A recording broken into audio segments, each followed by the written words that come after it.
दोस्तों पंचायत ड्रामे जी नई अपडेट में धमाकेदार अपडेट में तव्हां सभिनी पहिरीं प्यारनि खे दिलि वारनि खे सिंधी भाउरनि खे ख़ुशि आमदीद। अॼु रिव्यू कंदासीं मेगा सोप जा पंहिंजा अचण वारे एपिसोडनि में छा थींदो आख़िर छा न थींदो। सॼी कहाणी तव्हांखे ॿुधाईंदासीं नंढी वीडियो में।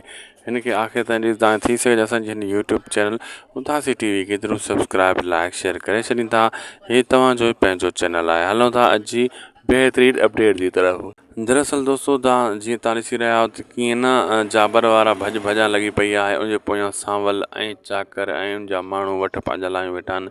हाणे जेको आहे वार्निंग त ॾेई आयो आहे अकबर खान खे सांवल ऐं चाकर खान, वरी जेको आहे करीम खान खे जेको आहे वार्निंग ॾिनी आहे त जाबर खे तव्हां पनाह ॾींदव न ॾींदव ॿीहर। होॾो सांवल ॾिनी आहे त सिकू तो वटि आहे।